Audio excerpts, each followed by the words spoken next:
Hello बच्चों, let's read this question. The question says stability of gem diol depends on option A है steric hindrance, option B है presence of minus I group on gem diol carbon, option C है intramolecular hydrogen bonding और option D है all of these, right? The key concept for this question is formation of gem diol. अगर हम लोग बात करते हैं gem diol की फॉर्मेशन की तो देखो क्या होता है उसमें. सपोज ये हमारे पास कोई कार्बोनिल कंपाउंड है, राइट? इसमें हम लोग करेंगे वाटर का एडिशन. जो ऑक्सीजन एटम है उसके पास होते हैं लोन पेयर ऑफ इलेक्ट्रॉन्स.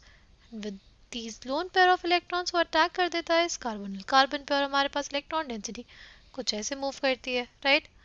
क्या बन जाएगा हमारे पास? हमारे पास बन जाएगा कुछ ऐसा टेट्राहेड्रल इंटरमीडिएट, राइट? फिर क्या होगा हमारे पास? ये जो वाटर मॉलिक्यूल है इसके पास है लोन पेयर ऑफ इलेक्ट्रॉन्स. ये ऑक्सीजन क्या करेगा? इस हाइड्रोजन को एब्स्ट्रैक्ट कर लेगा बिकॉज यहाँ पे जो ऑक्सीजन है उसके ऊपर पॉजिटिव चार्ज है और वो ज़्यादा देर तक स्टेबल नहीं रह सकता क्योंकि oxygen is a electronegative element, right? ये हमारे पास हो गया. अब क्या होगा? अब जो वाटर मॉलिक्यूल है उससे हमारे पास जो O माइनस है क्या करेगा? वो H को अब्स्ट्रैक्ट करेगा, राइट? वो H को अब्स्ट्रैक्ट करेगा from the water molecule, right? इसको एब्स्ट्रैक्ट किया तो हमारे पास क्या फॉर्म हो गया? हमारे पास फॉर्मेशन हो गया कुछ ऐसे स्पीशीज का. इसको हम लोग क्या बोलते हैं? इसी को हम लोग बोलते हैं जेम डायोल. इसको क्या बोलते हैं? इसको बोलते हैं जेम डायोल, राइट? नाउ अगर हम लोग बात करते हैं यूजुअली हमारे पास जो ये जेम डायोल्स होते हैं ना, these are unstable, right? These are usually unstable. But अगर हमारे पास कुछ ऐसे फैक्टर्स हों जैसे हमारे स्टेरिक फैक्टर्स और हमारे इलेक्ट्रॉनिक फैक्टर्स, तो हमारे पास ये जो जेम डायोल्स हैं वो हमें स्टेबल भी देखने को मिलते हैं, राइट? अगर हम लोग बात करते हैं स्टेरिक फैक्टर्स की तो हमारे पास जो फॉर्मल्डिहाइड होता है ना उसका जो जेम डायोल है वो बहुत ही ज़्यादा स्टेबल होता है, राइट?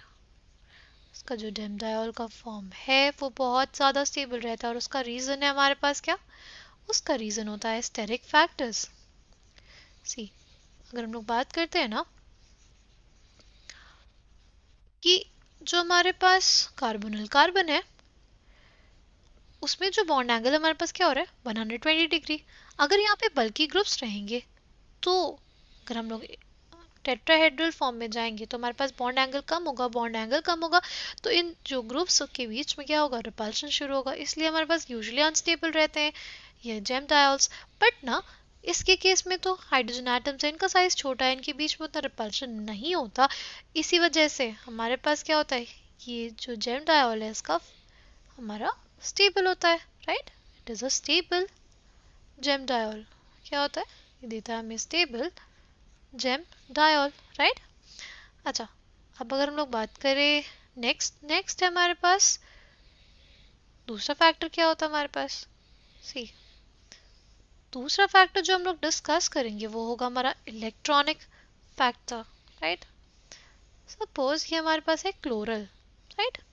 इसमें अगर हमने वाटर का एडिशन किया ना तो इसके केस में भी हमारे पास जो मोर फेवरेबल फॉर्म होता है वो होता है जेम डायोल का फॉर्म. ऐसा क्यों? ऐसा इस वजह से होता है ना क्योंकि हमारे पास जो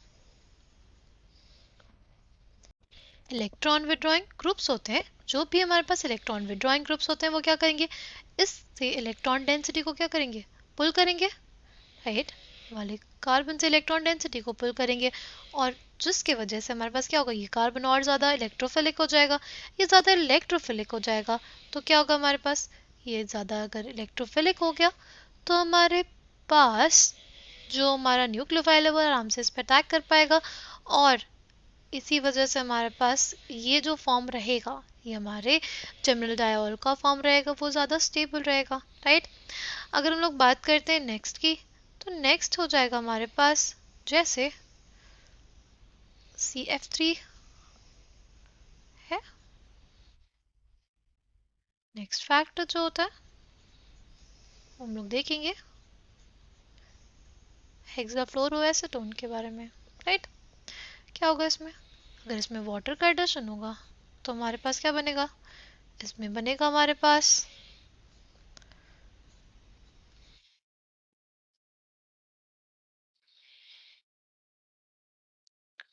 कुछ ऐसा जर्मिनल डायोल, राइट, कुछ ऐसा जर्मिनल डायोल।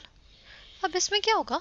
ये जो हमारे पास हाइड्रोजन है ना, इसके और फ्लोरीन के बीच में क्या होगी? Hydrogen bonding. और इसकी वजह से हमारे पास ये जो जर्मिनल डायोल है क्या होगा? बहुत ज़्यादा स्टेबल रहेगा, राइट। ये हमारे पास बहुत ही ज़्यादा स्टेबल रहता है, ठीक। तो यहाँ पे हम लोगों ने देखा कि जो भी स्टेबिलिटी ऑफ जेम डायोल है वो डिपेंड करती है स्टेरिक हिंड्रेंस पे भी, माइनस आई इफेक्ट पे भी, और इंट्रामोलिकुलर हाइड्रोजन बॉन्डिंग पे भी। इसलिए stability of gem diol depends on all of these factors. Is the correct answer for this question will be option D. I hope you understood it well. Thank you and all the best.